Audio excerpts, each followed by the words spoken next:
Beri nama pedang ini Naga Puspa. Selamatkan dia. Jangan sampai jatuh ke tangan pendekar berwatak jahat.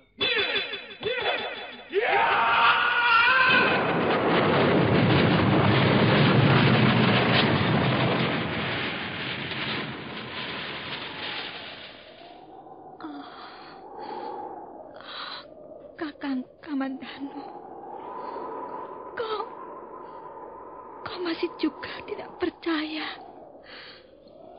bahwa aku mencintaimu. Mesin, maafkan aku, Mesin. Mesin. Mesin!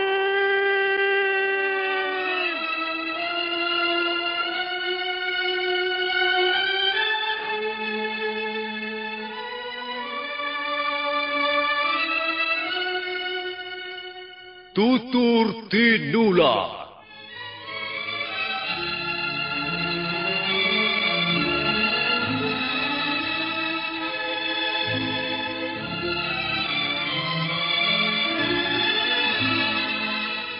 Sebuah sandiwara radio serial, produksi Sanggar Cerita dan teater Sanggar Prativi. Sebuah kisah dengan latar belakang sejarah runtuhnya Singasari dan berdirinya Kerajaan Majapahit.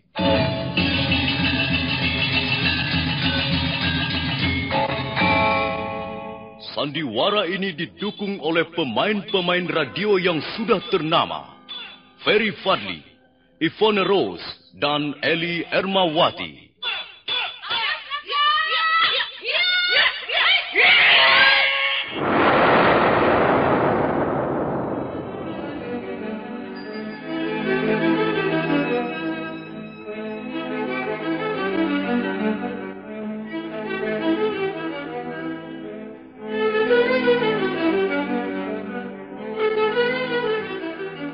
Cerita ini ditulis dan disusun oleh S. Tijab.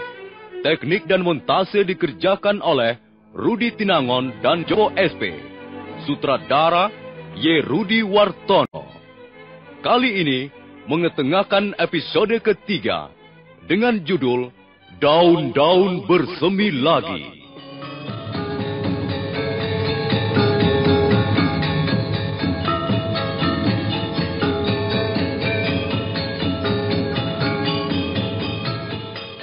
Dalam seri yang ke-73 ini didukung oleh para pemain. Edi Dosa sebagai Lo Sisan, Eli Ermawati sebagai Mesin, Ferry Fadli sebagai Arya Kamandanu, M. Pratomo sebagai Kebo Kluyur, Narto sebagai Adisara, dan pembawa cerita Nusri. Selamat mendengarkan.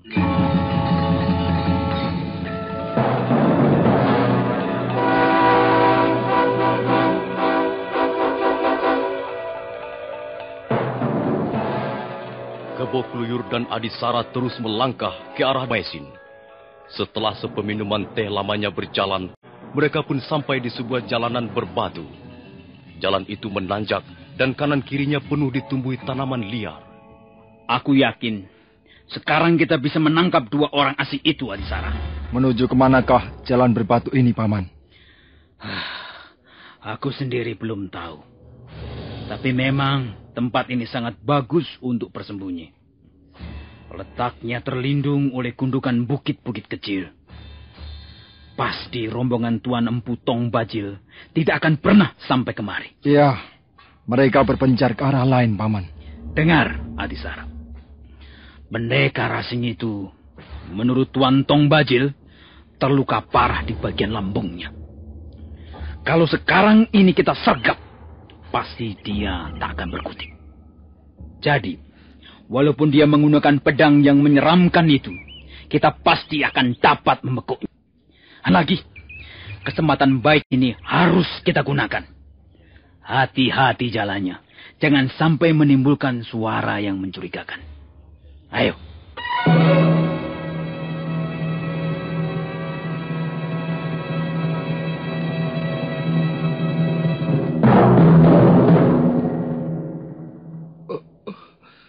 Sementara itu pendekar Lau sudah mulai sadar dari pingsannya.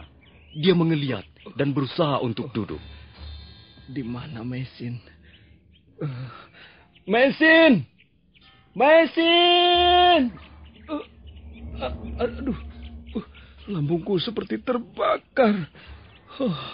Dan panasnya menjalar ke atas, memenuhi rongga dadaku.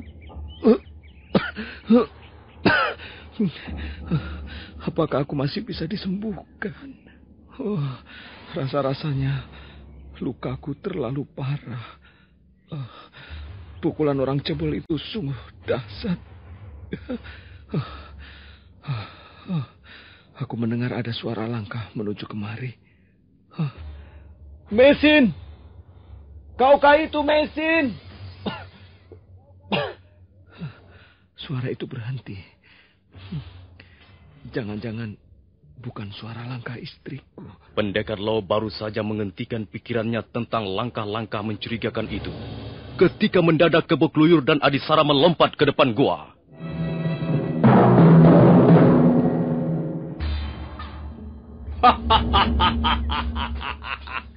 Lihat, Adisara. Benar bukan dugaanku? Pasti mereka bersembunyi di sini.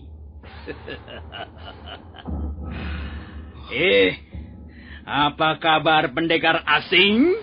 Kalian pasti orang-orang yang mengejar kami. Hah?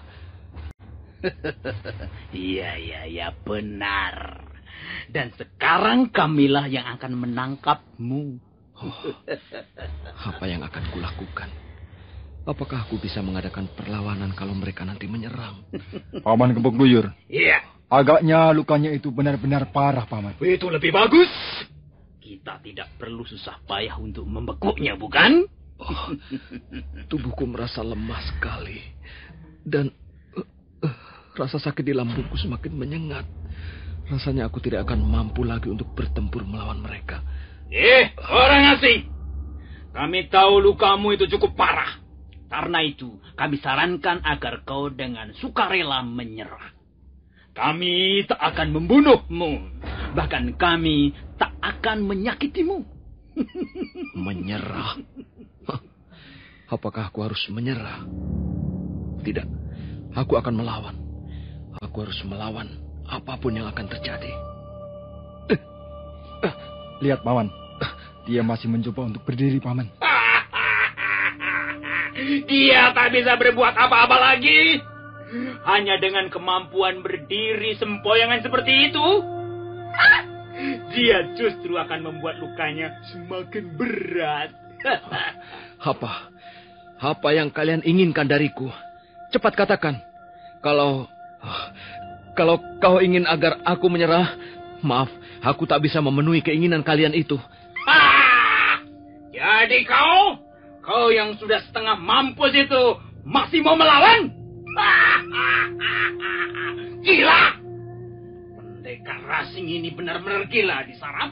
Tapi justru kegilaannya itulah yang membuatnya lebih celaka. Ayo Adisara, sergap dia! Iya! Aduh!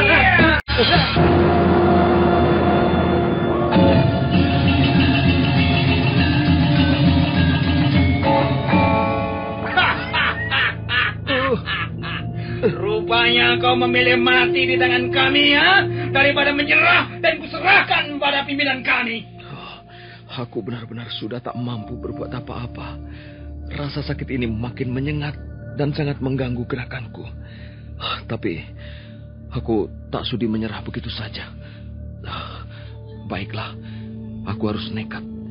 Aku akan menggunakan pedang naga puspa ini. Walaupun aku tahu akibatnya bisa menjadi lebih parah. Aku tak punya pilihan lain lagi. Aku akan bertarung sampai mati. Iya.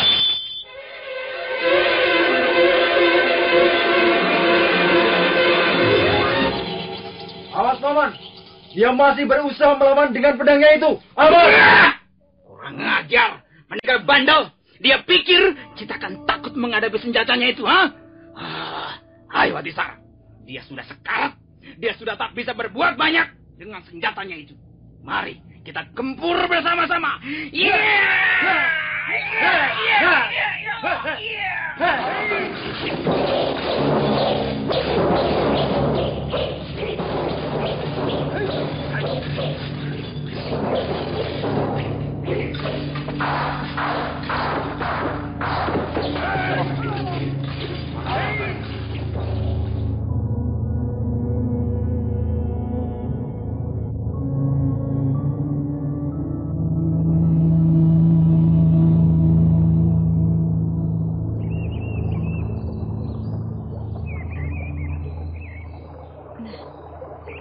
Benar dugaanku, bukan?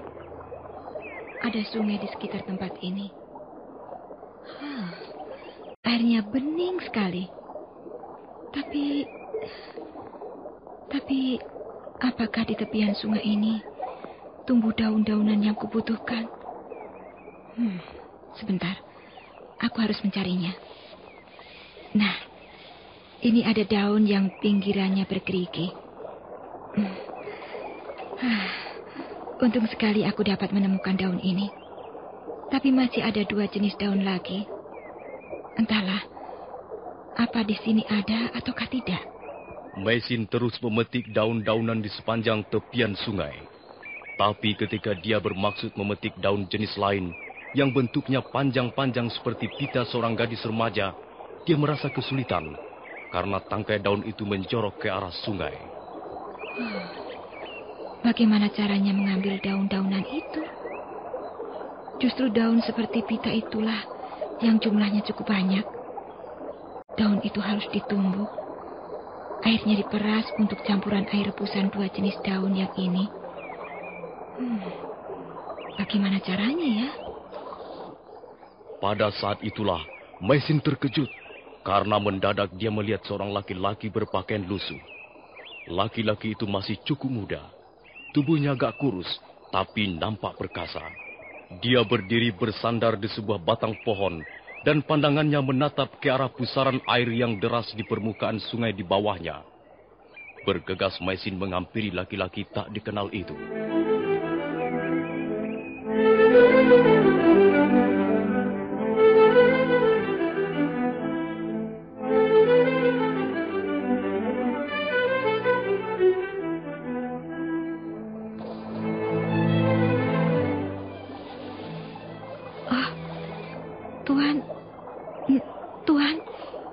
Apakah yang Tuan kerjakan di situ?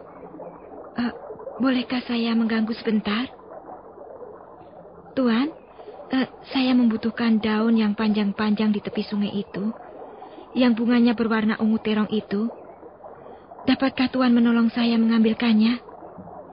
Saya sangat membutuhkannya untuk ramuan obat.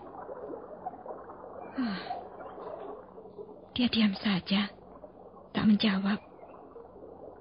Bahkan menoleh pun tidak. Dia hanya menatap ke arah pusaran air di bawahnya. Ada apa dalam pusaran air itu? Apa yang dilihatnya dalam pusaran air itu? Tuan, apakah Tuan tidak mendengar suara saya? Lihatlah pusaran air itu. Iya, saya sudah melihatnya sejak tadi. Ada apa dengan pusaran air itu? Saya tak dapat melihat apa-apa, kecuali air yang berputar-putar. Kemudian berpencar dan hilang di sebelah sana. Jadi kau melihat pusaran air itu? Tuan, saya membutuhkan bantuan Tuan. Sudikah Tuan menolong saya? Kau melihat pusaran air itu. Tapi kau tak akan melihat apa yang kulihat di dalamnya. Saya tidak mengerti apa yang Tuan maksudkan. Pusaran air itu terbentuk oleh air yang mengalir dari sebelah hilir. Air itu lalu berputar-putar. Mungkin karena di dasarnya ada relung-relung sungai yang dalam. Air itu terus berputar. Kemudian berpencaran dan lenyap di sebelah sana. Tapi pusaran itu datang lagi. Berpencar lagi. Hilang lagi. Datang lagi. Datang lagi. Begitulah sejak sungai ini terbentuk. Maka pusaran air itu pun sudah ada. Sungai ini adalah garis kehidupan manusia. Dan pusaran air adalah gelombang jiwa manusia yang tengah bergolak. Apakah kita bisa menghindari pusaran air ini? Bagaimana menurut pendapatmu? Tuan, saya tidak mengerti apa yang Tuan maksudkan. Saya tidak memahami perkataan Tuan. Pikiran saya sedang kacau. Siapa kau ini? Dan apa maksudmu datang kemari? Nama saya Maisin. Saya datang ke tempat ini untuk mencari daun-daunan. Untuk apa daun-daunan? Untuk ramuan obat luka dalam. Suami saya terluka parah. Dia sekarang terbaring dalam sebuah gua kecil, tak jauh dari sini. Jadi kau sedang merawat luka suamimu itu? Iya. Saya sudah menemukan 2 jenis daun yang saya butuhkan. Tinggal 1 jenis lagi. Tapi saya tak bisa mengambilnya. Daun itu letaknya menjorok ke tengah sungai dan sulit untuk mengambilnya. Daun apa itu? Saya tak tahu namanya. Itu daun yang panjang-panjang dan bunganya berwarna ungu terong. Dapatkah kau mengambilkannya untuk saya? Apakah kau ingin menunjukkan bahwa kau seorang istri yang baik? Seorang wanita yang setia? Saya tidak tahu apa maksudmu dengan pertanyaan-pertanyaanmu itu. Mestinya kau menunggu suamimu yang terluka. Mengapa kau tinggal dia sendirian? Saya tak bisa tinggal diam. Saya harus berusaha mengobati lukanya. Tapi bagaimana kalau suamimu itu sakitnya bertambah parah dan tidak tertolong lagi? Sementara kau berada di tempat ini. Tidak. Itu tidak akan terjadi. Suami saya pasti akan sembuh. Sudahlah. Kau bersedia menolong aku atau tidak? Kau jawab dulu pertanyaanku tadi. Kalau jawabanmu memuaskan, aku akan menolongmu. Pertanyaan yang mana? Apakah kita bisa menghindari pusaran air dalam sungai kehidupan ini? Aku tidak tahu. Kau ngaco. Kau hanya mempermainkan aku. Baiklah. Aku akan memetik daun-daunan itu dengan tanganku sendiri. Tunggu. Lihat pusaran air di bawah itu. Kalau kau terjatuh ke dalamnya, kau tak akan bisa muncul lagi ke permukaan. Pusaran itu sangat keras. Aku akan berbuat apa saja demi kesembuhan suamiku. Apa yang akan kau lakukan? Aku mau memanjat pohon itu. Aku harus mendapatkan daun-daunan itu sekarang juga. Sudahlah, jangan mengganggu aku. Jangan. Itu berbahaya. Aku tidak takut bahaya. Begitu. Coba, aku mau lihat. Kau sok. Kau sombong. Kau congkak.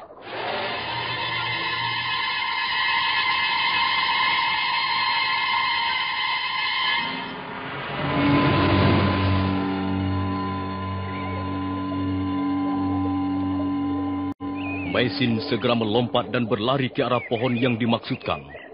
Batang pohon itu tidak cukup besar untuk dipanjat orang dewasa. Karena itu, dia melengkung ketika tubuh Maisin berayun-ayun di tengahnya.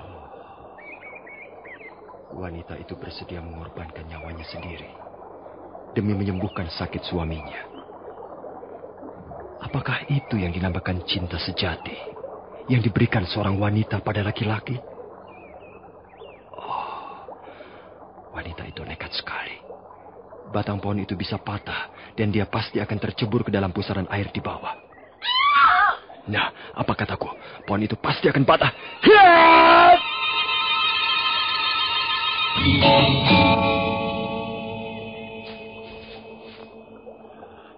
Kau memang wanita bandel. Kau terlalu berani, tapi kau kurang perhitungan.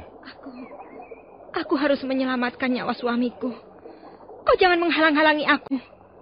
Aku berterima kasih sekali karena kau telah menyelamatkan aku.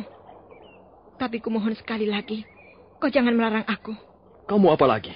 Aku belum mendapatkan daun-daun itu. Aku akan memanjat lagi. Kau tidak usah memanjat lagi. Lihatlah.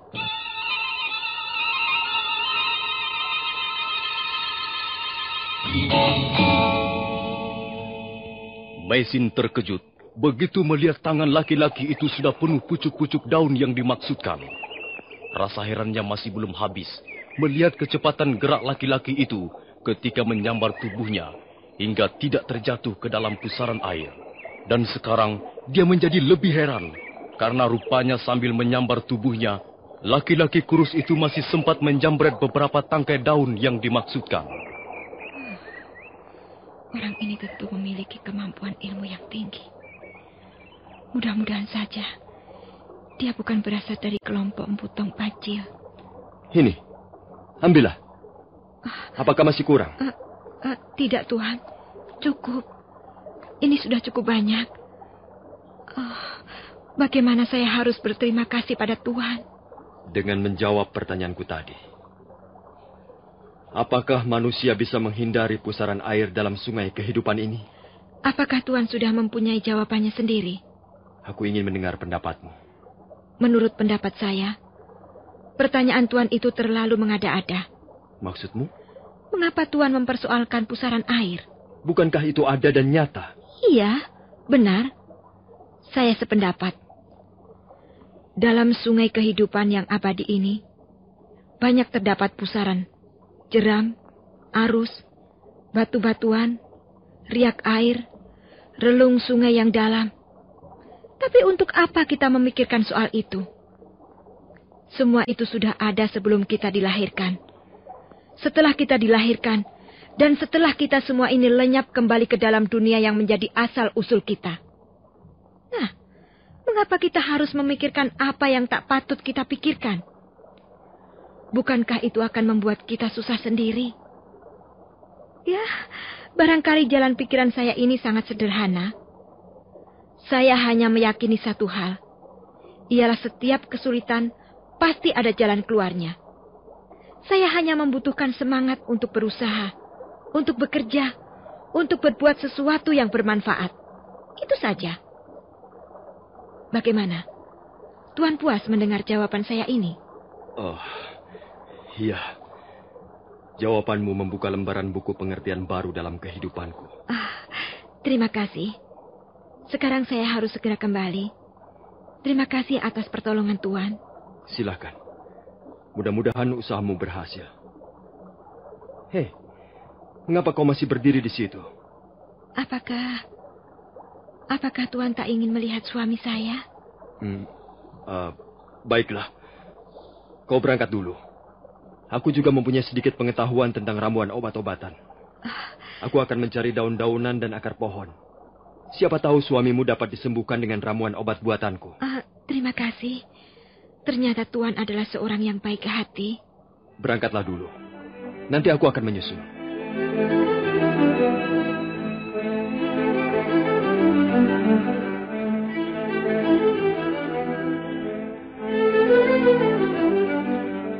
Maisin bergegas melangkah kembali ke gua, di mana pendekar Lau ditinggal sendirian.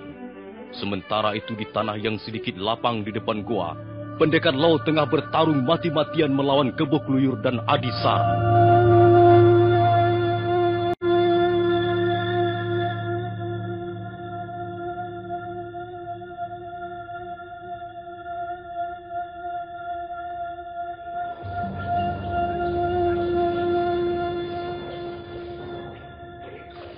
Pendekar Lau nampak kewalahan menghadapi dua pendekar yang terus memberondongnya dengan serangan silih berganti. Hal itu bukan saja akibat luka dalamnya yang cukup parah, tapi juga akibat pengaruh pedang naga puspa sendiri.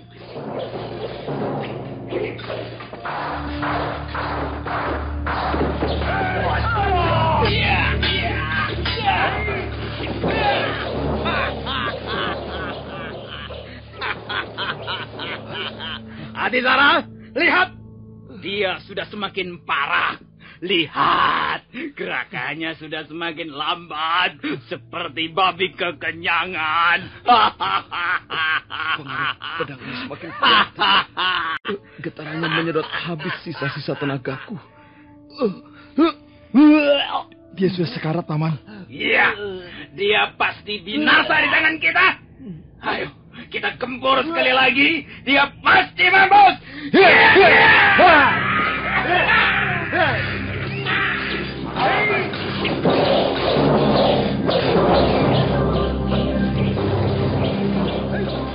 Kebok Luyur dan Adisara segera melompat ke samping. Dengan cepat dua pendekar itu menyiapkan jurus-jurusnya untuk mengakhiri perlawanan pendekar Lau yang nampak sudah sangat payah. Nah, para pendengar sekalian, bagaimana kisah selanjutnya? Bagaimana nasib pendekar Lau akhirnya? Silakan menunggu seri berikutnya. Sampai jumpa.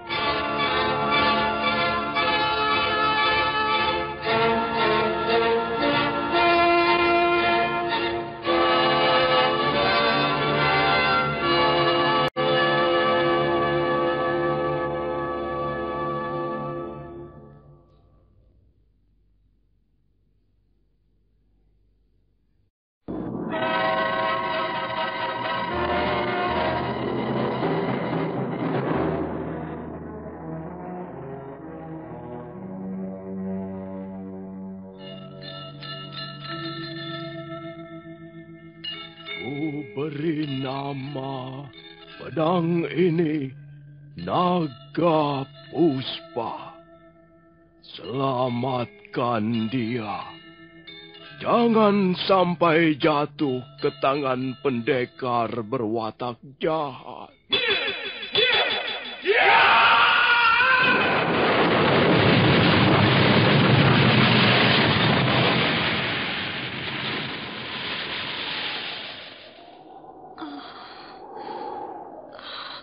Kakang Kamandanu, kau masih juga tidak percaya bahwa aku mencintaimu. Meisin, maafkan aku, Meisin. Meisin. Meisin!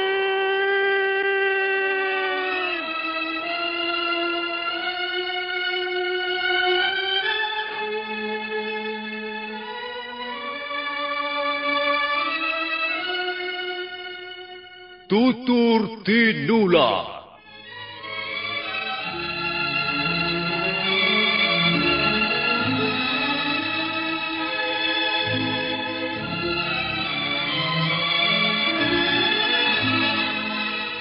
Sebuah sandiwara radio serial, produksi Sanggar Cerita dan Teater Sanggar Prativi. Sebuah kisah dengan latar belakang sejarah runtuhnya Singasari dan berdirinya Kerajaan Majapahit.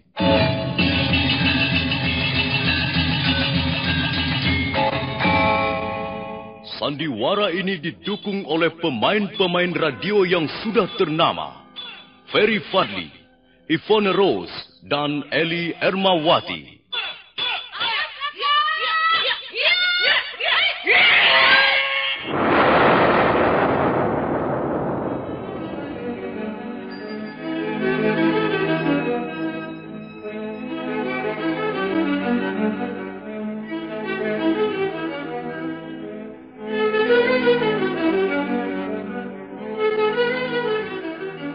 Cerita ini ditulis dan disusun oleh S. Tijab. Teknik dan montase dikerjakan oleh Rudi Tinangon dan Joko SP. Sutradara Y. Rudi Wartono. Kali ini mengetengahkan episode ketiga dengan judul Daun-Daun Bersemi Lagi.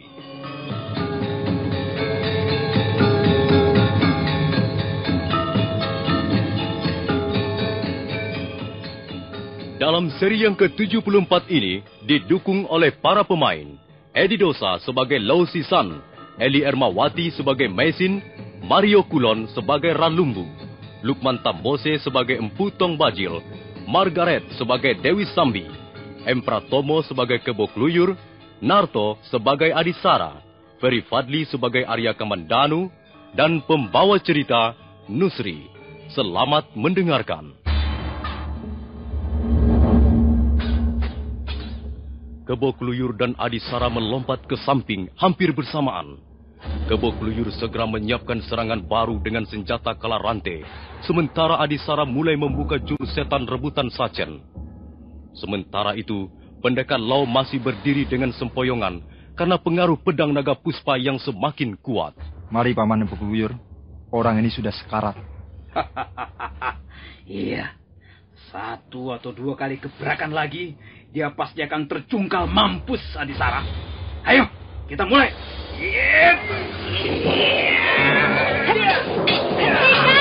Hentikan! Oh, Meisin. Kau tidak apa-apa, loh. Dugaan Paman Kebo Kluyur ternyata tepat sekali. Wanita itu pasti sedang mencari obat untuk luka suaminya, Paman. Pekerjaan sia-sia. Untuk apa daun-daun itu? Suamimu pasti akan mampus sebentar lagi. Kalian pendekar curang. Kalian hanya berani menyerang pada saat kami sedang terpojok. Tentu saja kami harus memanfaatkan keuntungan ini. Kami tak ingin menjadi orang-orang bodoh. Ayo, Adisara, sekalian sabet saja perempuan itu. Beres, Paman.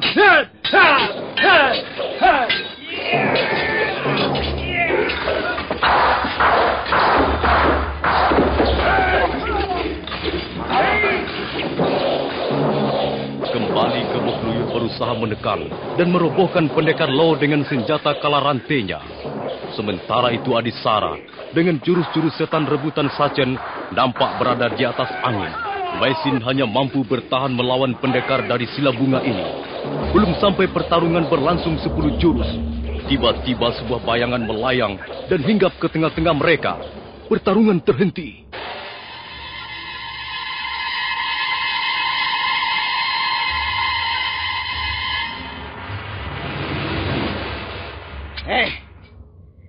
Siapa lagi ini? Kunyuk jelek. Mengapa kau berdiri di situ? Kau tidak melihat bahwa kami sedang bertarung? Aku melihat pertarungan ini sangat menarik. Dan tiba-tiba saja aku ingin ikut serta di dalamnya. Wah!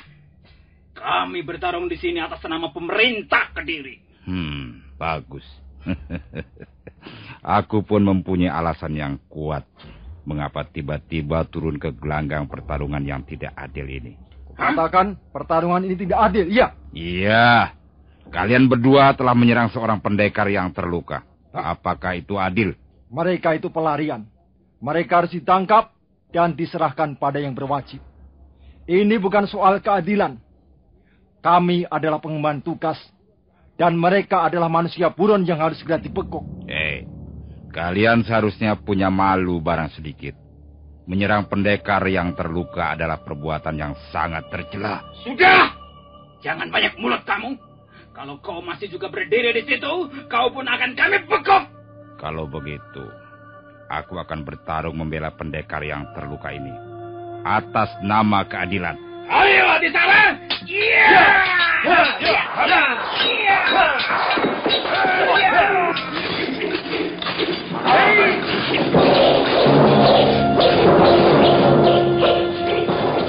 Sekarang Kebok Luyur menghadapi pendekar yang baru saja datang. Pendekar berwajah sangar itu bertarung dengan menggunakan 2 bilah pedang. Pedang itu pendek dan lebar, seperti pemotong tulang babi. Kebok Luyur berusaha membendung arus serangan lawannya dengan kala rantainya. Sementara itu, Adisara menghadapi Maisin dengan pendekar Lo. Pertarungan terus berlangsung dengan sengitnya. Pendekar Lo dengan sisa-sisa kekuatannya mengayunkan pedang naga puspa. Dan Maisin terus memancing Adisara agar pendekar desa sila bunga itu menjadi lengah. Siasat Maisin ternyata berhasil dengan baik. Adisara lengah. Pada saat itulah pendekar Lo menebaskan pedang naga puspa ke arah lehernya. Iya! Iya!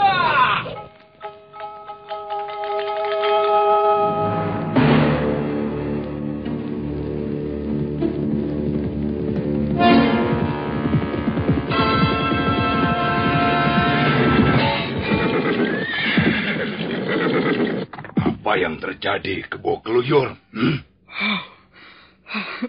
Adisara terbunuh, Tuan. Lihat, kepalanya terpental jauh dari tubuhnya. Adisara. Siapa yang melakukannya? 2 orang pendekar asing itu, Tuan. Kami berhasil menemukan mereka di tempat ini. Kami lalu menyergap bersama-sama. Tapi kemudian ada seorang pendekar lain, entah dari perguruan mana, datang membantu. Jadi tikus-tikus busuk itu bersembunyi di sini. Benar, Tuan. Tapi sekarang mereka sudah kabur lagi.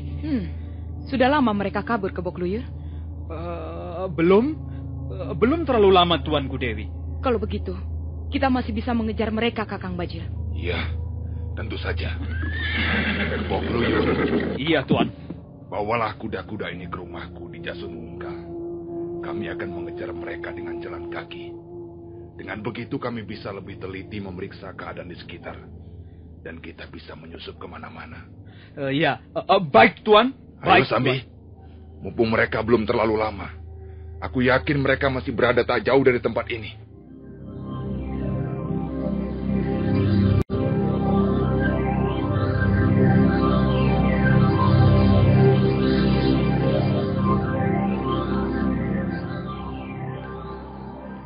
Iya, aku ingat.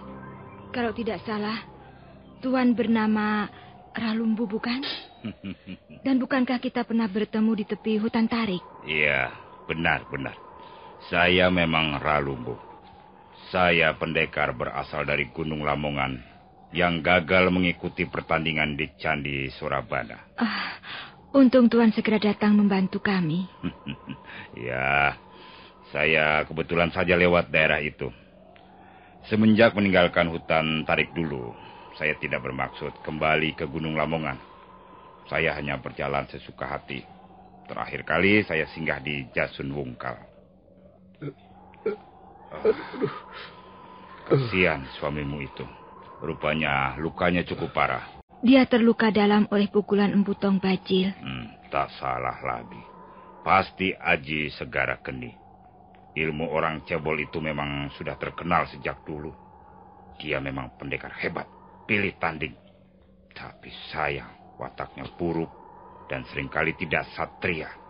Tuan Ralumbu, mengapa Tuan tidak segera kembali ke perguruan Tuan? Saya selalu ingat kata-katamu dulu. Saya menjadi gelisah. Saya pikir langkah saya selama ini telah keliru. Bertahun-tahun saya menimbun ilmu. Dan saya bangga setiap menemukan jurus-jurus baru yang lebih hebat. Tapi setelah pertemuan denganmu dulu, setelah jurus saya tak berdaya melawan ilmu pedangmu, saya menjadi kesal. Tapi juga lalu sadar, apa sebenarnya artinya semua ini. Saya menyesal telah membuang waktu saya yang berharga, hanya untuk menumpuk sanjungan dan pujian. Sekarang saya baru sadar bahwa semua itu hanyalah kata-kata kosong.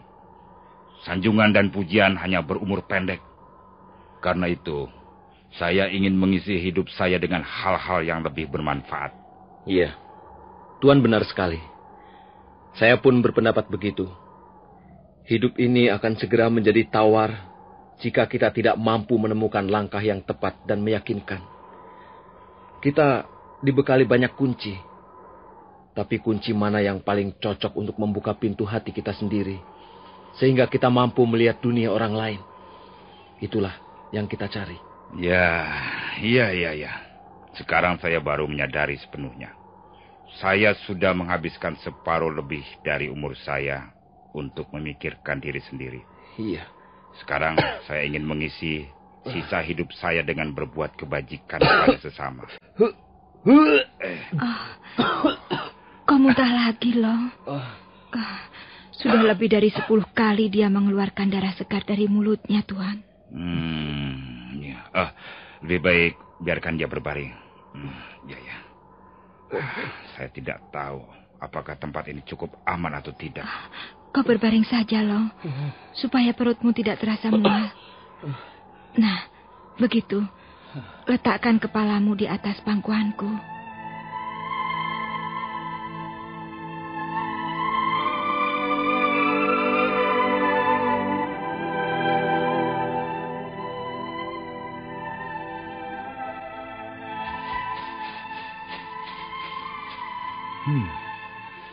Di mana wanita itu? Bukankah gua kecil ini yang dimaksudkannya? Mengapa sepi? Tak seorang pun nampak di sini. Tempat ini morat-marit, acak-acakan. Pasti telah terjadi sesuatu. Itu daun-daun yang dikumpulkan wanita itu. Pada berantakan berhamburan kemana-mana. Dan ada noda-noda darah yang cukup banyak di sela-sela rumput ini. Barangkali telah terjadi perkelahian yang cukup seru di tempat ini. Dan jangan-jangan wanita dan suaminya itulah yang menjadi sasaran. Baik, akan kuikuti jejak kaki ini. Tapi aku harus hati-hati. Karena rupanya di sekitar tempat ini telah berkeliaran para pembunuh.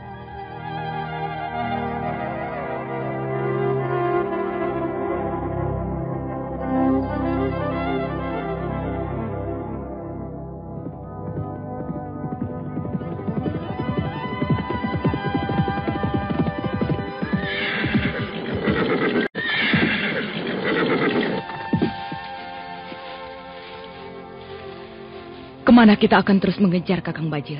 Belok ke arah kiri atau jalan terus? Apa yang kau pikirkan, Kakang? Aku masih belum bisa menebak siapa orang bercadar merah yang telah membantu mereka itu. Apakah orang yang sama juga yang telah membantu mereka melawan Kebo Kluyur dan Adisara? Apakah itu penting kita perhitungkan? Tentu. Kita harus mengukur kekuatan kita. Kalau apa yang dikatakan Kebo Kluyur benar, berarti mereka sekarang bertiga. Aku bisa menghadapi perempuan asing itu, Kakang. Dan Kakang menghadapi 2 orang yang lain. Kukira hal itu tidak sulit. Karena yang satu sudah terluka parah, Kakang. Baik. Tapi kali ini kita harus bekerja lebih cermat. Aku tak ingin melihat mereka lolos lagi. Mereka harus bisa kita tangkap sekarang ini. 2 orang asing itu tak menjadikan aku terlalu risau. Pedang itulah yang kupikirkan siang malam. Aku harus bisa merebutnya. Aku harus bisa memiliki pedang aneh yang dahsyat itu.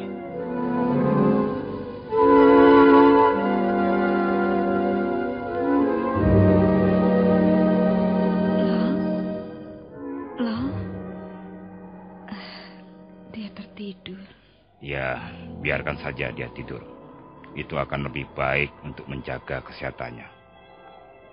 Kau juga perlu istirahat untuk menjaga kesehatanmu. Aku harus menjaganya, Tuan. Ya, aku kagum pada kesetiaanmu. Kau sungguh-sungguh wanita berhati emas. Saya ingin suami saya sembuh. Saya tak ingin melihat dia menderita karena luka-lukanya. Kalian telah menemukan arti hidup yang sesungguhnya. Kalian suami istri yang saling mengasihi. Kami memang saling mengasihi. Suamiku ini seperti saudara tuaku sendiri. Kadangkala dia seperti orang tuaku. Usia kami memang terpaut jauh. Ya, usia tidak akan mempengaruhi kehidupan suami istri. Jika 2 hati sudah bertaut, jika cinta mulai bekerja, maka kebahagiaan yang utuh akan memenuhi kehidupan suami istri. Semula, beberapa bulan setelah hari perkawinan kami, kami memang merasakan getaran-getaran rasa bahagia itu. Tapi entahlah, mengapa kebahagiaan itu mendadak lenyap. Oh ya, Tuan penduduk asli negeri ini, apakah Tuan mempercayai adanya sebuah benda yang bisa menimbulkan pengaruh buruk dalam hidup manusia yang memilikinya? Apa maksudmu? Semenjak suami saya memegang pedang itu, entahlah, hidup kami menjadi kacau balau. Saya seringkali berpikir, apakah mungkin karena pengaruh benda itu, hingga ketentraman kami menjadi porak-poranda. Di negeri kami sendiri, kami menjadi orang buronan. Dan sekarang, di negeri ini, kami pun dikejar dan diburu. Hidup kami senantiasa diliputi ketegangan. Kami bernafas dalam udara yang penuh ancaman. Nah, bagaimana pendapat Tuan Ralumbu? Apakah mungkin pedang itulah yang membawa sial pada diri kami? Apakah sebelum menyerahkan pedang naga puspa itu pada suamimu, Empu Ranubaya memberikan pesan-pesan tertentu? Iya, beliau berpesan agar lo merawat benda itu sebaik-baiknya. Beliau juga berpesan agar jangan sampai pedang itu jatuh ke tangan pendekar berwatak jahat. Karena kalau sampai hal itu terjadi, akan bisa menimbulkan bencana yang besar. Iya. Ya, kalau begitu sesungguhnya benda itu berwatak baik. Kalian tidak perlu meragukannya. Empu Ranubaya adalah seorang ahli senjata beraliran putih. Jadi saya kira benda-benda hasil ciptaannya pun berwatak putih. Tapi mengapa selama memiliki benda itu hanya pengalaman buruk saja yang kami dapatkan? Ya, kalau seseorang menyimpan harta benda yang tak ternilai harganya, tentu saja dia akan hidup kurang bebas dan kurang tenang. Seorang raja selalu gelisah karena menjaga tahta dan kekuasaan yang tak ingin direbut oleh orang lain. Demikian pula kalian. Pedang itu sangat besar nilainya. Itulah sebabnya kalian harus bekerja keras. Berjuang mati-matian dengan mempertaruhkan segalanya demi menjaganya. Ya, anggap saja kalian mengemban suatu tugas yang suci dan mulia. Tak ada yang perlu disesali. Seekor gajah jantan yang perkasa akan melindungi gadingnya yang bernilai tinggi dari incaran pemburu. Nah, kalian pun demikian pula. Kalian harus rela, harus mau berkorban demi melindungi senjata itu dari incaran kaum pendekar yang bernafsu ingin memilikinya. Maisin, mengapa kau masih juga belum bisa mengerti? Mengapa kau masih juga menyalahkan benda ini, Maisin? Lau, aku sudah jenuh mengalami semua ini. Aku lelah hidup sebagai pelarian. Aku ingin hidup tenang dan damai, Lau. Maisin, hidup seperti itu merupakan dambaan semua orang. Tapi sesungguhnya tak ada hidup seperti itu. Hidup ini adalah tantangan. Hidup adalah masalah yang harus dipecahkan. Ya, suamimu benar. Kita jangan melarikan diri dari masalah yang selalu mengalir datang. Masalah atau tantangan harus kita jadikan sahabat dalam mengarungi hidup yang penuh teka-teki ini. Hidup tenang, damai, di mana tak ada masalah, tak ada tantangan, tak ada apa-apa. Justru bukan hidup namanya.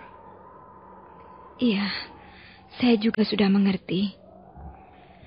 Ayahku seringkali memberikan nasihat yang sama. Tapi rasanya sulit sekali untuk menjalankannya. Maisin, istriku. Semua ini sudah merupakan kehendak Sang Maha Pencipta. Kalau kita harus begini atau begitu, harus mengalami ini atau itu, pastilah ada maksudnya. Iya, suamimu benar juga. Serahkan saja semuanya pada kehendak yang Maha Pencipta. Senang atau susah, bukan wewenang kita. Tangis ataupun tawa, itu sudah biasa. Usaha boleh kita lakukan sekuat kemampuan kita. Tapi manusia tak akan mampu menolak kodratnya.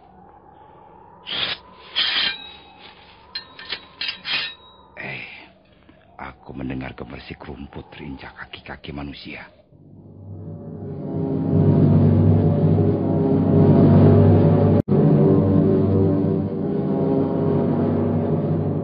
Pendekar Lau, Maisin dan Ralumbu bersembunyi di sebuah celah tebing sungai yang sempit. Ralumbu segera melangkah dengan hati-hati keluar celah. Telinganya dipasangnya baik-baik. Sementara kedua belah telapak tangannya mencengkram pedang pendek. Belum sampai 3 depa jauhnya dia melangkah dari arah samping kiri tebing berlompatan 2 bayangan manusia.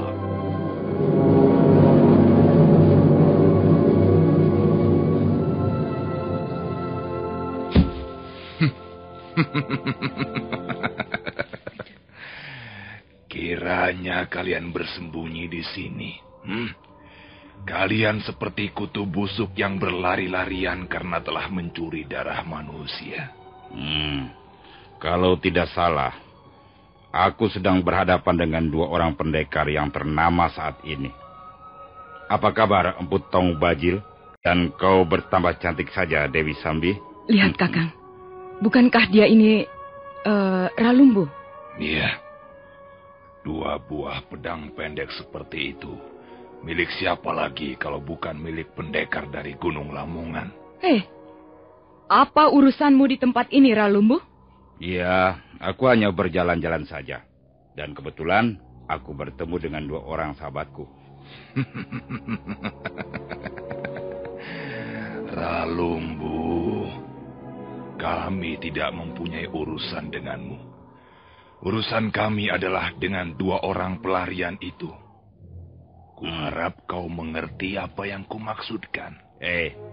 Tong Bajil, kalau maksudmu supaya aku pergi dari sini dan membiarkan sahabatku menjadi korban keserakahanmu, aku tak sudi melakukannya.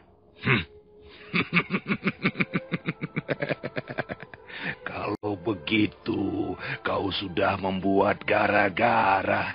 Ya, Mungkin benar apa yang kau katakan itu.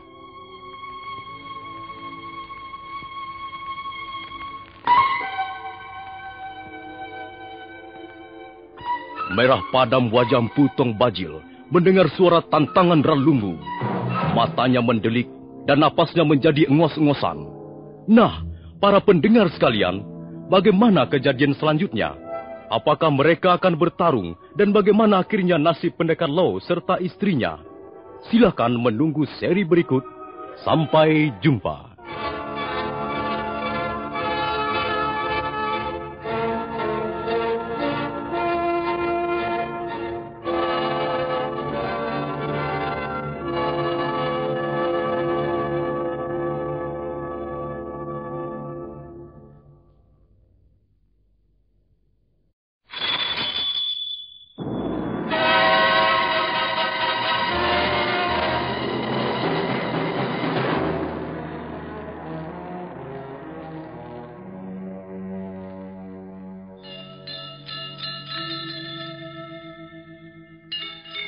Beri nama pedang ini Naga Puspa. Selamatkan dia.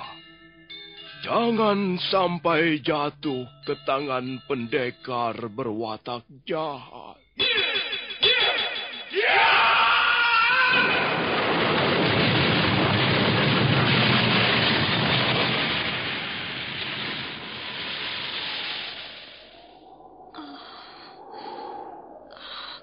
Kakang Kamandanu, kau masih juga tidak percaya bahwa aku mencintaimu.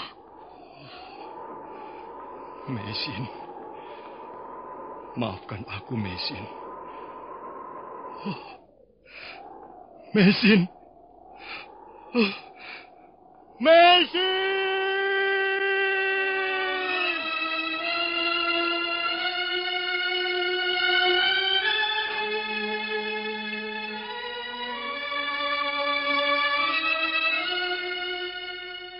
Tutur Tinula.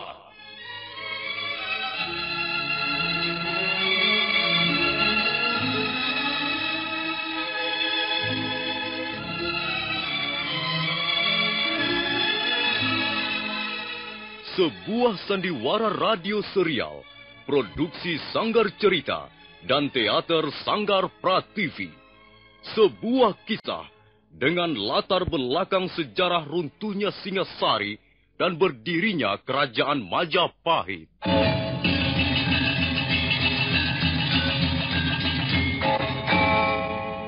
Sandiwara ini didukung oleh pemain-pemain radio yang sudah ternama. Ferry Fadli, Ivone Rose, dan Eli Ermawati.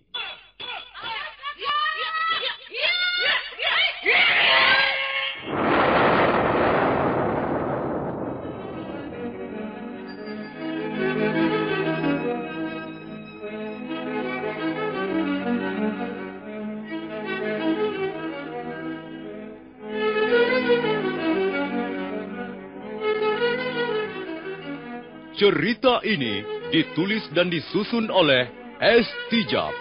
Teknik dan montase dikerjakan oleh Rudi Tinangon dan Joko SP.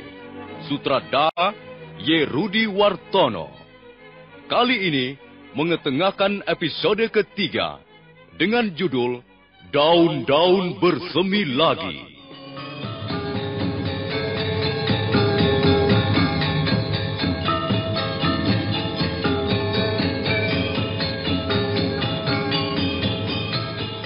Dalam seri yang ke-75 ini didukung oleh para pemain.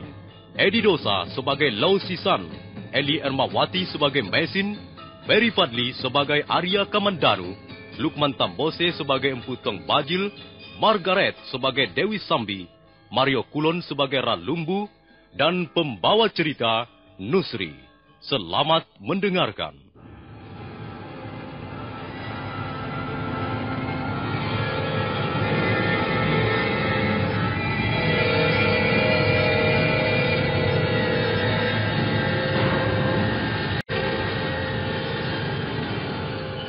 Waktu itu sinar matahari telah mulai semakin lemah. Sebentar lagi lampu malam yang terang benderang itu akan segera bersembunyi di balik malam. Empu Tong Bajil mendengus keras. Matanya menatap Ralumbu yang menghunus dua bilah pedang pendeknya. Pendekar lereng Tenggar itu segera memutar tongkat pencabut roh yang tergenggam di tangan kanannya. Monyet Lamongan jelek, berani sekali kau bersikap seperti itu di hadapanku. Sambi? Iya, Kakang. Jangan menunggu terlalu lama. Nanti keburu gelap.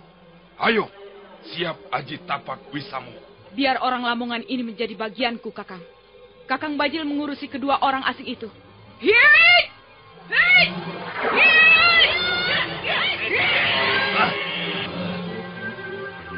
Wisamu nampaknya semakin maju. Hampir saja aku tak bisa mengikuti kecepatan jurus-jurus mautmu, Dewi Sambi. Kau tidak perlu memuji aku, Ralumbu. Kita berdiri di pihak yang saling bertentangan. Ayo, tunjukkan permainan pedang pendekmu yang sudah karatan itu. Iya, ku terima tantanganmu. Yut.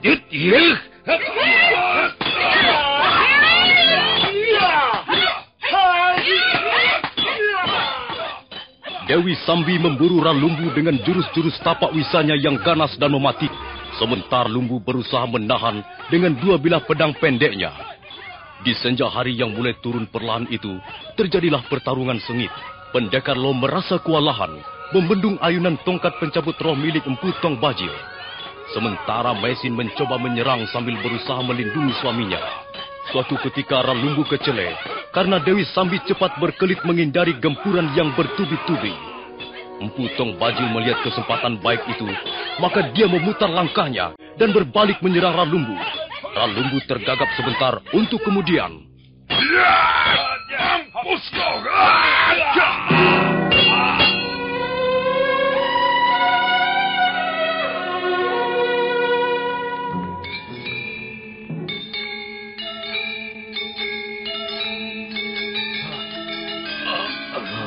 Tuan. Pertarungan terhenti sejenak. Empu Tong Bajil berdiri dengan congkaknya sambil terus menggenggam tongkat pencabut roh. Demikian pula Dewi Sambi. Tuan. Maaf, aku hanya bisa membuat kalian. Aku tidak menyesal. Aku merasa tenang dan bahagia karena di saat-saat akhir hayatku, aku masih bisa berbuat sesuatu yang bagus.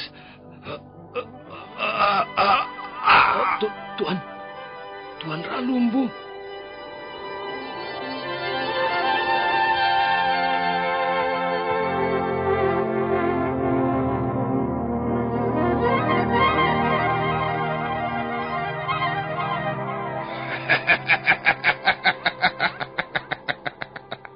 Lihatlah nasib orang yang sok jago. Dia merasa dirinya kuat. Pendekar dari Gunung Lamongan ini merasa hebat dengan permainan pedang pendeknya yang sudah butut itu. Dan karena itu, dia terkapar dengan tulang kepala remuk. Kakang Bajil, sebaiknya kita jangan membuang waktu. Oh, tidak Sambi, tidak. Tapi aku masih akan bermurah hati. Kalau saja pendekar asing itu mau bersikap lunak dan bersahabat. Hei, pendekar asing. Kau mempunyai senjata yang hebat. Selama ini belum pernah kulihat senjata yang seperti kau gunakan itu. Dan untung kau mempunyai senjata yang ampuh, yang akan bisa menyelamatkanmu di negeri kami ini. Kau harus berterima kasih pada senjatamu itu, pendekar asing. Empu Tong Bajil, baru saja kau bunuh Ralumbu. Sekarang kau mempunyai siasat apa lagi? Kalau kau tidak menurut, kalau kau tidak mau tunduk, nasibmu bersama istrimu itu akan sama persis dengan Ralumbu. Aku akan tetap pada pendirianku. Kami tidak bersalah apa-apa. Kalian tidak berhak menangkap kami. Tidak. Sebenarnya aku tidak perlu menangkap kalian. Tunggu, Sambi. Jangan kau potong bicaraku. Aku tidak setuju kalau Kakang melepaskan mereka. Mengapa kau tidak setuju? Mereka tetap harus ditangkap dan diserahkan pada pemerintah Kediri. Tidak perlu begitu.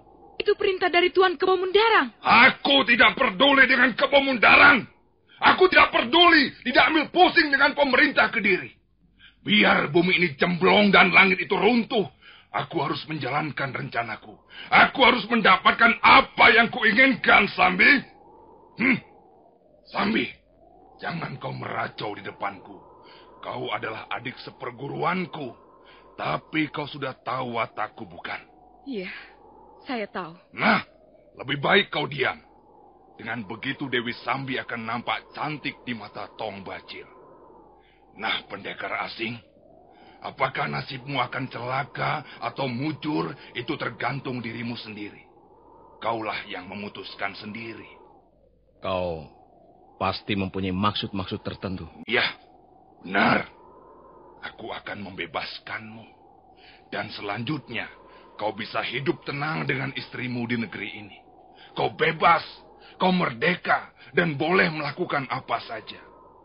Kau tak akan menjadi pelarian lagi. Nasibmu sebagai buron pemerintah cukuplah sampai di sini. Kau bisa membangun sebuah keluarga yang bahagia dan bebas memilih tempat tinggal di mana kau suka. Persoalanmu yang berat ini akan segera dilupakan orang. Dan kau akan diterima oleh warga desa di mana kau tinggal dengan penuh keramahan. Kalian tidak lagi menjadi orang asing di negeri yang cantik jelita ini. Nampaknya tawaranmu sangat menyenangkan. Tapi aku tidak tahu, ada apa di balik yang menyenangkan itu? Pendekar asing, kemudahan dan kesenangan tidak bisa diperoleh dengan percuma. Tentu saja kau harus membayarnya. Dan aku tidak meminta bayaran yang terlalu tinggi. Aku hanya menginginkan pedang yang kau bawa-bawa itu.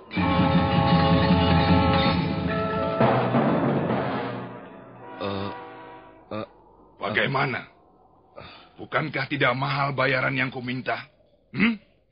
Tanpa senjata itu, justru kau akan bisa hidup dengan tentram dan damai di negeri kami. Kasihan istrimu yang cantik dan setia itu. Dia harus ikut menderita karena suaminya menjadi pelarian dan buron pemerintah. Apakah kata-katanya bisa dipercaya? Orang ini licik sekali. Tapi mungkin kali ini benar dia. Rupanya kalian mau berunding dulu. Boleh, silakan. Lau, mengapa tidak kau terima saja tawarannya itu? Aku belum gila, Mesin. Ingat amanat yang diberikan Tuan Ranubaya. Tapi kita tidak mempunyai pilihan lain. Kita sudah terjepit. Kau terluka dan kita tidak mungkin melarikan diri lagi. Aku akan tetap mempertahankan pedang naga puspa ini. Lau. Orang ini jahat sekali, Mesin. Kalau sampai aku menyerahkan pedang puspa ini kepadanya, aku akan membuat kesalahan yang sangat besar. Tapi Lau, bagaimana dengan nasib kita kalau kita tetap melawan? Apapun kejadiannya, kita harus memberikan perlawanan. Kita harus mempertahankan senjata ini demi kebenaran dan keadilan. Nah, bagaimana? Apakah sudah bisa memberikan keputusan? Iya, kami tidak bisa menunggu terlalu lama. Baiklah. Baiklah, Empu Tong Bajil. Aku tak punya pilihan lain. Aku memang harus menyerahkan pedang ini padamu. Nah, kau terimalah ini. Iya.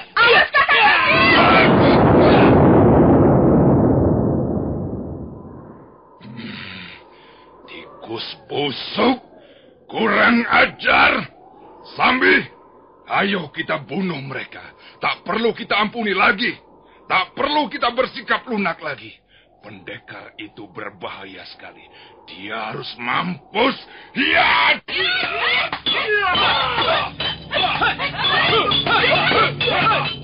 Dengan geram Empu Tong Bajil segera menyerang pendekar Lau. Tongkat pencabut roh menjambar kiri kanan membuat pendekar Lau terpaksa memeras tenaganya. dia nampak semakin lemah.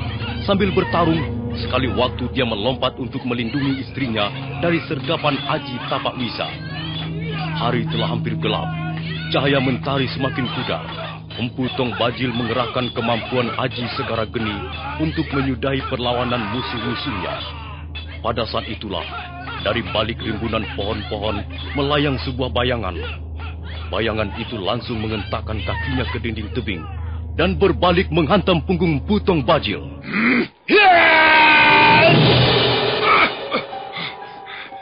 Setan belang, siapa lagi ini? Ada saja orang yang senang ikut campur. Nampaknya dia orang sinting, Kakang. Lihat saja pakaiannya seperti gembel. Hei, gembel busuk. Minggir kau. Lihat, Kakang. Dia malah berkaca pinggang. Pegang tongkatku, Sambi. Akan kubuat hancur lumat orang sinting itu.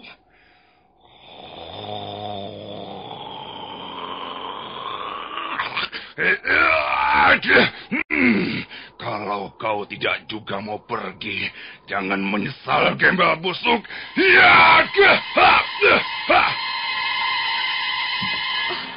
Orang itu lincah sekali, Kakang.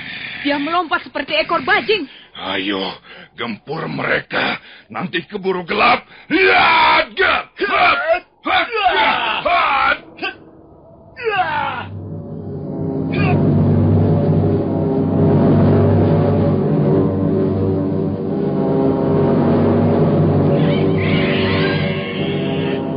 Orang yang disebut gembel busuk, yang sebenarnya pernah ditemui Mesin ketika mencari daun-daunan itu memang lincah sekali. Dia jarang menyerang, tapi gerakannya seringkali mematikan pukulan lawan. Pengembara itu tidak memilih lawannya. Kadangkala dia menyerbu Empu Tong Bajil, dan pada saat lain berpindah menyerang Dewi Sambi. Suatu ketika, dia sempat membisikkan pada pendekar Lo agar mencari kesempatan untuk lari. Dan benar, karena pertarungan yang kacau balau itu, pendekar Lo melihat kesempatan untuk kabur. Sementara Mesin dan pengembara aneh menghadang lawan-lawannya.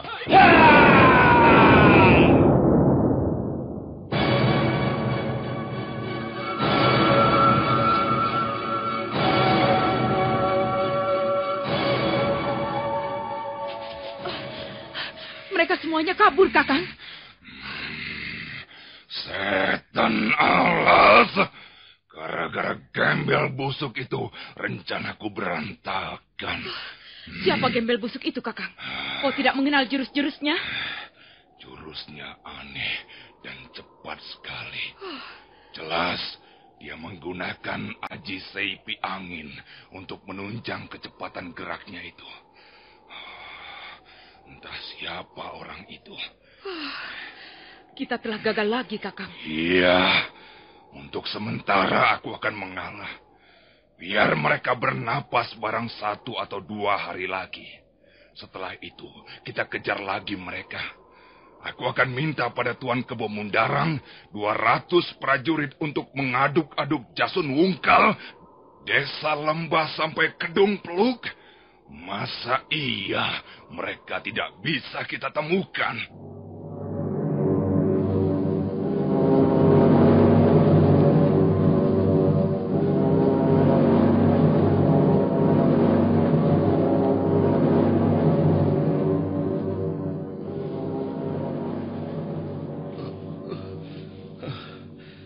Untung aku bisa mendapat kesempatan lari.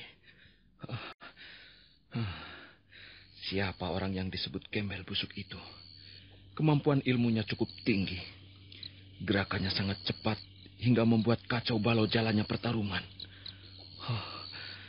Siapapun orang itu, aku harus berterima kasih. Hingga sampai saat ini, pedang naga puspa masih bisa kupertahankan.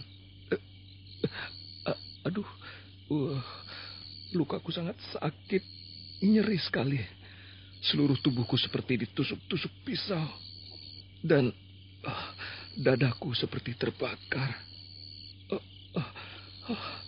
Tapi aku harus terus berjalan. Aku tidak boleh berhenti di sini. Orang-orang itu pasti masih penasaran.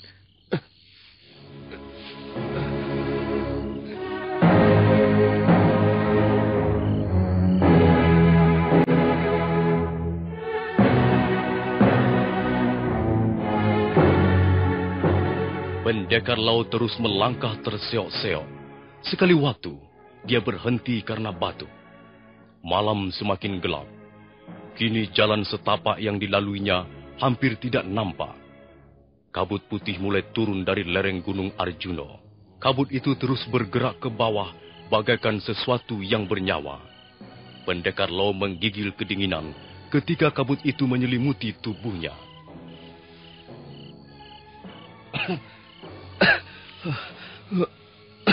Aduh, dingin sekali udara di daerah ini. Kemana aku harus berjalan lagi?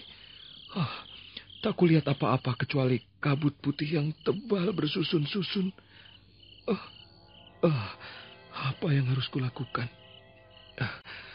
Aduh, perutku mengejang dan kepalaku menjadi sangat berat.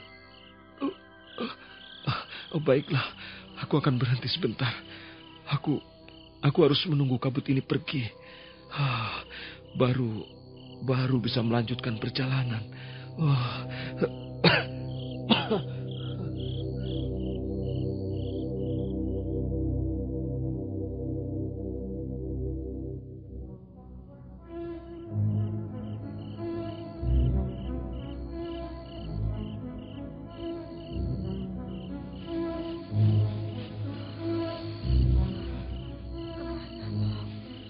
Kemana dia lari? Sudah lebih 300 depa aku mengejar, tapi belum juga menemukannya. Jangan-jangan dia tersesat jalan. Tadi aku dan pengembara aneh itu berusaha menghadang serangan Empu Tong Bajil dan Dewi Sambi. Nampaknya lo menggunakan kesempatan ini untuk lari demi menyelamatkan pedang naga Puspa. Kemudian pengembara aneh itu memberi isyarat padaku agar aku ikut lari menyusulnya. Tapi kemana dia? Lau, di mana kau? Di mana kau, Lau? Tak ada jawaban. Tempat ini semakin sepi dan menyeramkan. Jangan-jangan Lau tertangkap oleh orang-orang yang mengejar kami selama ini. Lau, di mana kau? Ini aku, istrimu. Lau, suamiku. Di mana kau? Lau, jangan kau pergi, Lau. Tunggulah aku. Tunggulah istrimu. Lau, jangan tinggalkan aku. Jangan tinggalkan aku, Lau, sendirian di tempat ini. Lau.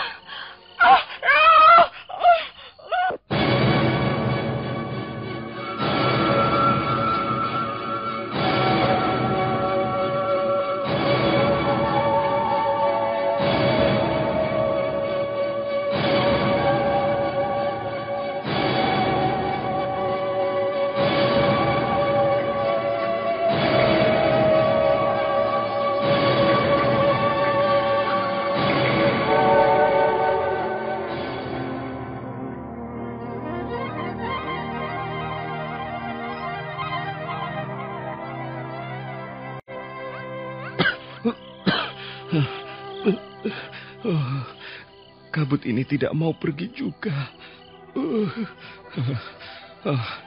Aku bisa mati kejang di sini. Dinginnya bukan main. Kalau begini, lebih baik aku berjalan lagi. Mungkin di sekitar tempat ini ada sebuah goa yang bisa untuk menghangatkan tubuh. Pendekar Lau lalu mencoba untuk bangkit. Dia nampak sudah sangat payah ketika tubuhnya mulai merayap menembus gumpalan kabut dingin. Mendadak,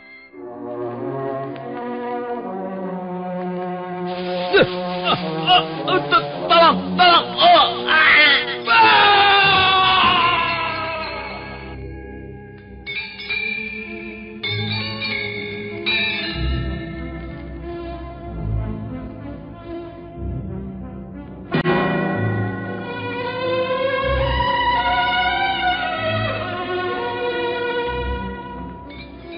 Kaki pendekar Lau terperosok daun-daunan yang bertumpuk di tepian sebuah tebing. Tubuhnya segera tergulir dan melayang dalam kabut putih. Nah, para pendengar sekalian, bagaimana kisah selanjutnya? Apa yang akan terjadi dengan pendekar Lau dan apa yang dialami Mesin? Silakan menantikan seri berikutnya. Sampai jumpa.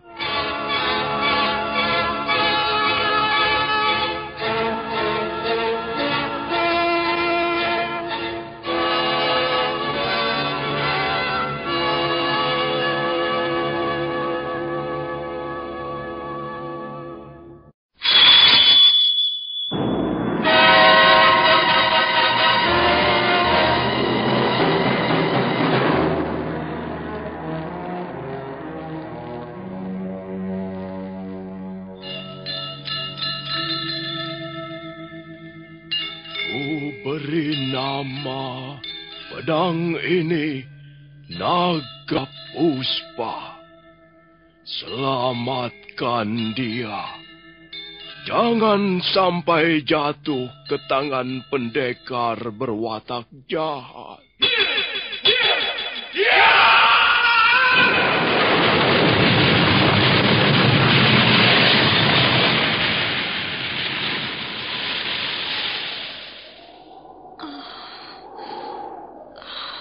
Kakang Kamandanu, kau masih juga tidak percaya bahwa aku mencintaimu. Mesin, maafkan aku, Mesin. Mesin. Mesin!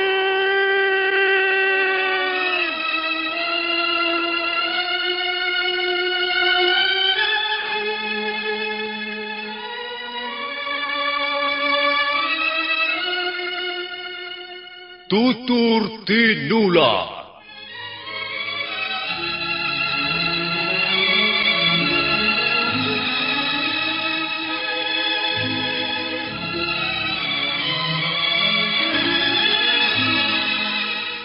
Sebuah sandiwara radio serial, produksi Sanggar Cerita dan teater Sanggar Prativi. Sebuah kisah dengan latar belakang sejarah runtuhnya Singasari dan berdirinya Kerajaan Majapahit.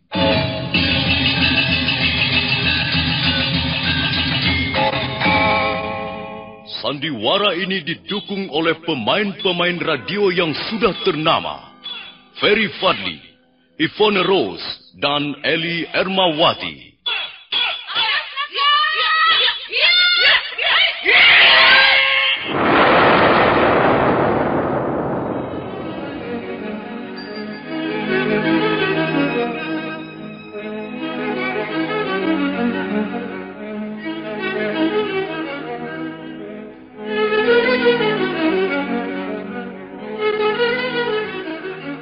Cerita ini ditulis dan disusun oleh S. Tijab. Teknik dan montase dikerjakan oleh Rudi Tinangon dan Joko SP. Sutradara Y. Rudi Wartono. Kali ini mengetengahkan episode ketiga dengan judul Daun-Daun Bersemi Lagi.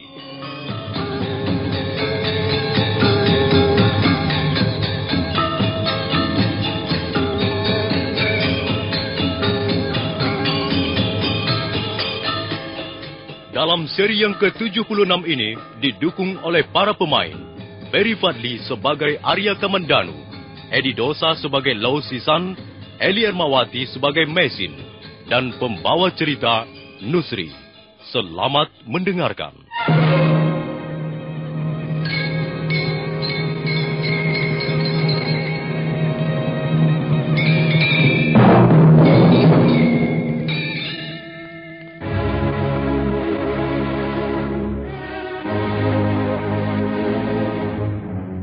Tubuh pendekar Lau melayang dalam kabut dingin. Dalam keadaan seperti itu, pendekar Lau tak ingat apa-apa lagi.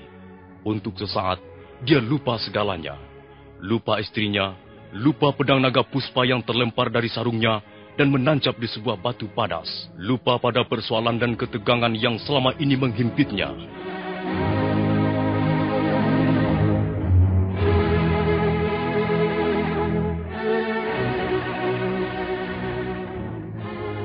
Sementara itu Maisin yang telah kehilangan jejak suaminya mengalami sesuatu yang lain.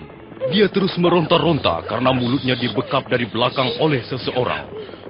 Kalau kau tidak ingin celaka. Nah, bahaya sudah lewat. Kok rupanya aku kaget sekali. Rupanya Tuan yang membekap mulut saya. Orang-orang itu masih penasaran. Mereka masih berkeliaran di sekitar tempat ini. Tuan, saya telah kehilangan jejak suami saya. Saya takut dia tertangkap. Apa kau sudah mencarinya? Saya sudah berjalan cukup jauh. Tapi saya tidak juga menemukannya. Kabut mulai turun. Kita harus menyingkir. Tapi Tuan, bagaimana dengan suami saya? Tak ada gunanya mencari suamimu dalam gumpalan kabut dingin yang tebal begini. Lebih baik kita mencari tempat yang aman dulu. Nanti kalau kabut ini sudah lewat, baru kita cari suamimu. Aku yakin suamimu belum pergi terlalu jauh.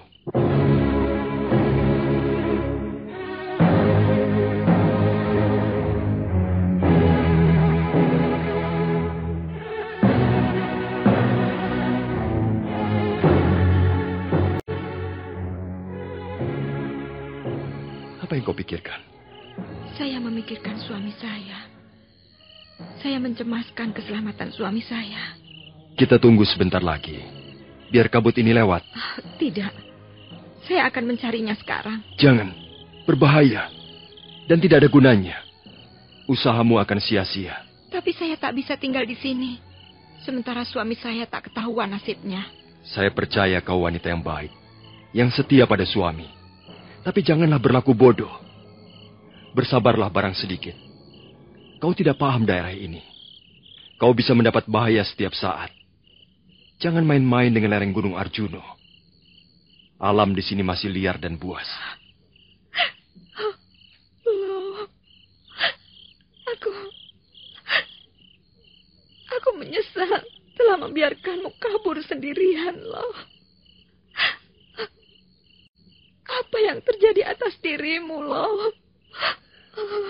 Nah, menangislah. Itu lebih baik daripada nekat mencari suamimu dalam kabut dingin seperti ini.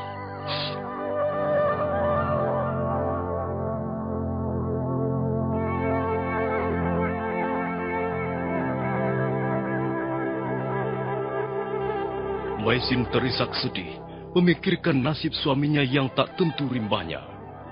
Pengembara aneh itu hanya duduk menunggu.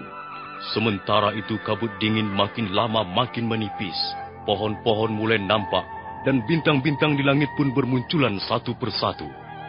Pengembara aneh yang berpakaian lusuh itu berdiri. Dia mengamati suasana di sekitarnya dengan seksama. Matanya yang bagaikan mata Raja Wali memandang tajam. Sepasang mata yang kadangkala nampak sayu dan kadangkala beringas oleh tempaan alam kehidupan yang keras. Kau sudah puas menangis? Apakah kita bisa berangkat sekarang? Kabut itu sudah pergi. Mari kita jalan. Kau ikuti aku di belakang.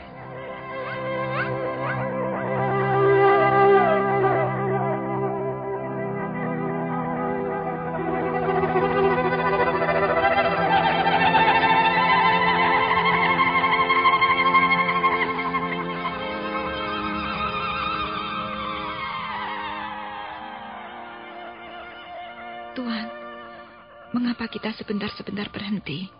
Kita sedang mencari orang yang hilang, bukan berlomba jalan kaki. Tapi kapan kita bisa menyusul dia kalau sebentar-sebentar berhenti? Apa kita mau berjalan terus tanpa berhenti sampai ke Belambangan sana? Tuan belum begitu saya kenal.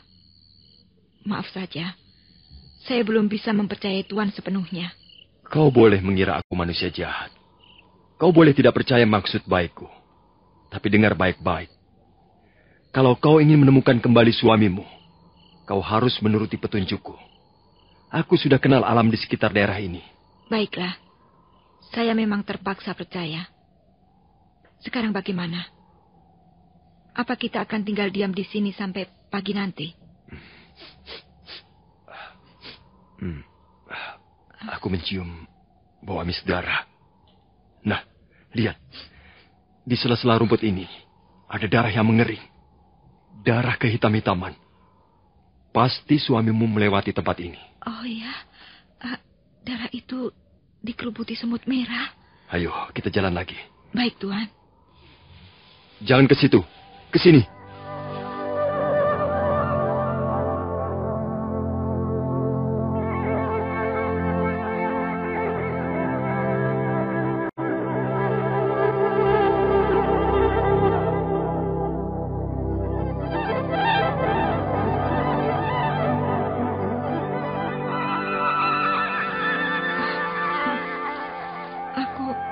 Aku lelah. Kita istirahat dulu, Tuhan. Memang aneh sekali. Mestinya kita bisa menemukannya. Jalan ini terus menanjak. Apakah mungkin suami saya melewati jalan ini? Mungkin saja. Mengapa tidak? Hei, sebentar. Aku melihat sesuatu di bawah sana. Apa yang Tuhan lihat? Cahaya. Cahaya? Cahaya apa? Entahlah. Cahaya itu berwarna merah. Asalnya dari sebelah sana. Nah, itu dia. Itu. Kau ikuti telunjukku ini. Oh, iya. Benar, Tuhan. Saya kenal cahaya itu. Saya kenal baik cahaya itu. Apa maksudmu? Pasti. Pasti suami saya ada di sana. Cahaya itu jelas berasal dari pedang naga puspa. Mari, Tuhan. Tunggu. Kita tidak bisa langsung turun. Apa maksud Tuhan? Mungkin suamimu terjatuh ke dalam jurang di bawah sana. Dan kalau kita mau membawanya naik kembali, kita terpaksa mengambil jalan memutar. Ayolah, ikut saya.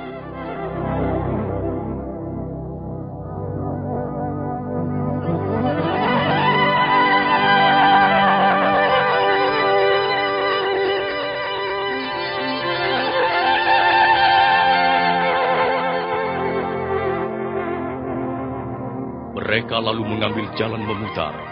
Mesin mengikuti pengembara aneh yang berjalan di depannya dengan terampil sekali. Tak lama kemudian, mereka pun sampai di bawah. Cahaya bulan mulai menerangi alam sekitarnya dan di langit banyak bintang gemintang. Mesin segera berlari, menghampiri pendekar Lo yang terkapar di tengah rumpun semak belukar. Lo suamiku. Lo. Dia tak sadarkan diri, Tuhan. Mungkin dia tidak bisa melihat jauh. Ketika kabut datang menyerang. Dan dia terpleset dan jatuh dari tebing di atas sana. Oh, untung sekali tubuhnya tidak membentur batu-batuan. Rumpun semak belukar ini telah menyelamatkan jiwanya. Marilah kita bawa dia naik kembali, Tuhan. Tempat ini kurang baik untuk merawat luka-lukanya. Bagaimana dengan pedangnya itu? Tunggu sebentar. Mesin buru-buru melepaskan sarung pedang yang tergantung di pinggang suaminya. Kemudian mereka menghampiri pedang naga puspa yang masih menancap di sebuah batu padas yang keras. Oh, luar biasa tajamnya pedang ini. Ujungnya mampu menembus batu padas yang keras. Mungkin karena goncangan, pedang ini terpental dan terlepas dari sarungnya waktu suamimu terjatuh. Dapatkah Tuhan mencabutnya? Mengapa tidak? Pengembara aneh itu lalu meraba gagang pedang. Tiba-tiba dadanya serasa berdesir. Oh, aneh pedang ini. Aku merasakan ada sesuatu yang bergerak-gerak di dalamnya. Ada sesuatu yang mengalir dan bergolak. Akan kucoba untuk mencabutnya. Bagaimana, Tuhan? Oh, pedang ini sama sekali tidak bergerak. Dia menancap cukup dalam. Hampir sejengkal ujungnya tertanam di dalam batu padas. Tapi akan kucoba sekali lagi. Tunggu, Tuhan. Kalau Tuhan sudah berhasil mencabutnya, Tuhan harus buru-buru memasukkan ke dalam sarungnya. Mengapa harus begitu? Saya tak dapat menerangkannya pada Tuhan sekarang. Begitulah yang biasa dilakukan suami saya. Dia tidak pernah membiarkan pedang itu terlalu lama berada di luar sarungnya, Tuan. Rupanya pedang ini pedang istimewa. Baiklah. Pengembara aneh itu lalu bersila dan mengatur pernapasannya. Setelah itu, dia berdiri dan dengan tenang meraba gagang pedang naga puspa. Dia memejamkan matanya sejenak dan kemudian... Hiat!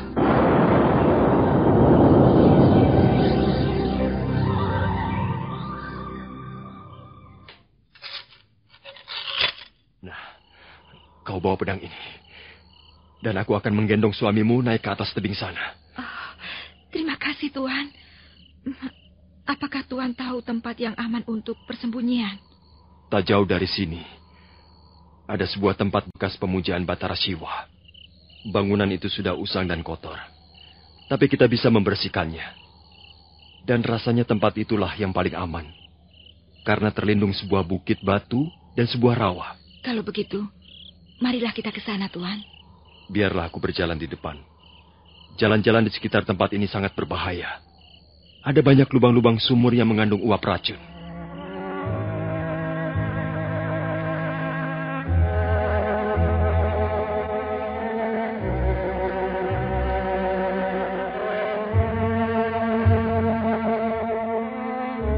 Pengembara aneh menggendong pendekar Lo menyusuri jalanan yang menanjak dan memutar pinggang bukit. Mesin berlari-lari kecil di belakangnya. Sekali waktu dia mengikuti pengembara aneh melompati sumur-sumur kecil yang sebagian tertutup tumbuhan menjalar. Tak lama kemudian, mereka pun tiba di atas tebing. Apakah kau mau istirahat dulu? Tuan yang harus istirahat. Tuan telah menggendong suami saya cukup jauh. Aku sudah biasa berjalan jauh. Di mana letak bangunan yang Tuan katakan tadi? Di sana. Di balik punggung bukit yang di depan itu. Masih cukup jauh juga. Tapi kalau kau masih kuat berjalan, sebaiknya kita berangkat sekarang saja. Iya, sebaiknya kita berangkat sekarang saja. Tak ada yang bisa kita lakukan di tempat seperti ini. Iya, memang. Bahkan bahaya bisa datang setiap saat. Kabut sewaktu-waktu bisa turun lagi dari puncak Gunung Arjuno.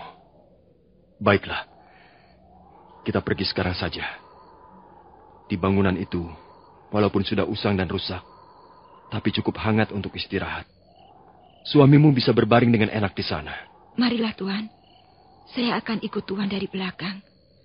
Dan sekali lagi, terima kasih atas budi baik Tuan.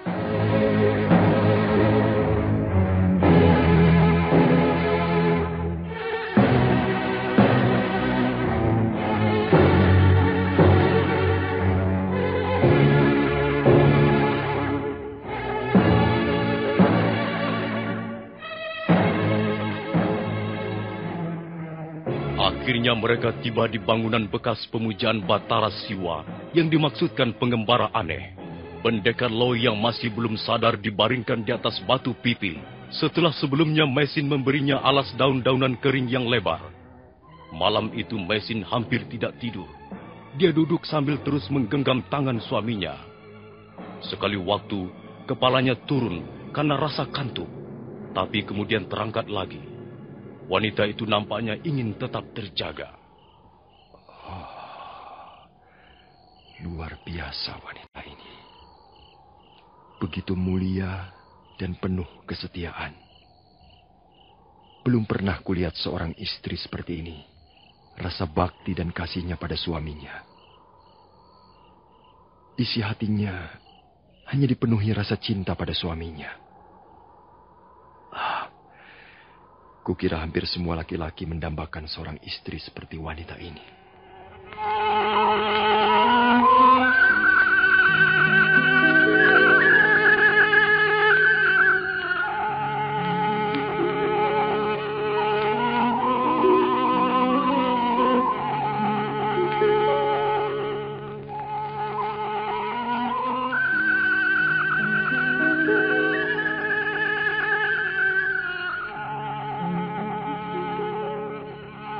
Kau hampir tidak tidur semalam.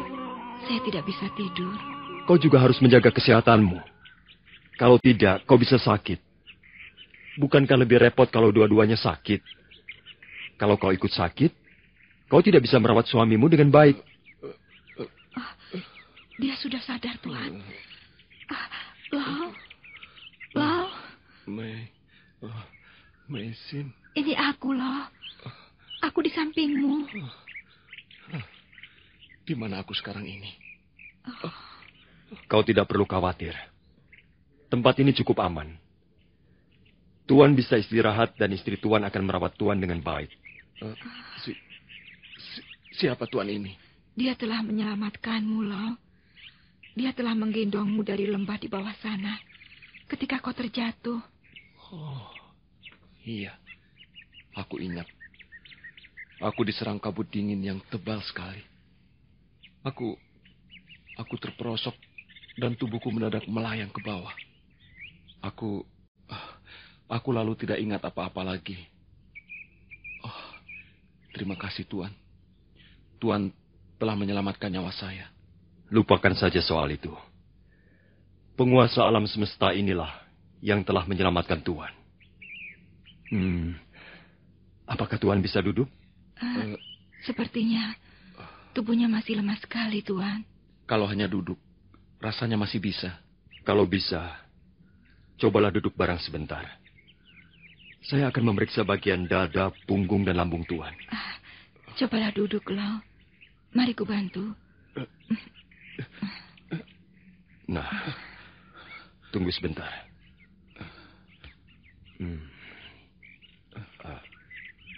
Iya. Ada darah beku yang menyumbat di tulang iga. Juga di tulang belikat dan tulang rusuk bawah. Coba, tahanlah napas dan kosongkan pikiran Tuan. Saya akan mencoba untuk mengeluarkan darah beku itu. Pendekar Lau menahan napas dan berusaha mengosongkan pikirannya. Sementara itu, pengembara aneh menyiapkan tenaga dalam dan menyalurkannya ke bagian telapak tangan kanan kirinya.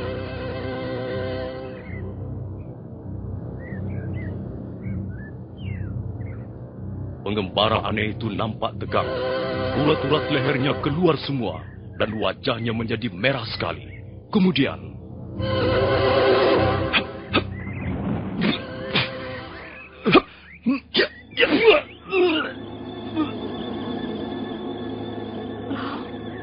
Lau. Dia pingsan lagi. Tidak apa-apa. Aku baru saja mengeluarkan darah beku itu. Nanti dia akan sadar kembali. Kau tenang saja. Oh ya, apakah di sekitar tempat ini ada air bersih? Ada. Di belakang bangunan ini, ada aliran air menuju ke sebuah sendang di bawah sana. Kau tahu sendang? Telaga maksud Tuan? Sendang seperti telaga, tapi ukurannya kecil. Kurang lebih 1 petak sawah luasnya. Mungkin sendang di bawah itu dulu menjadi sumber air bagi mereka yang tinggal di sini untuk merawat bangunan ini. Kau bisa mengambil di sana kalau kau mau. Kalau begitu, saya akan ke bawah sebentar. Pergilah. Biar aku yang menjaga suamimu.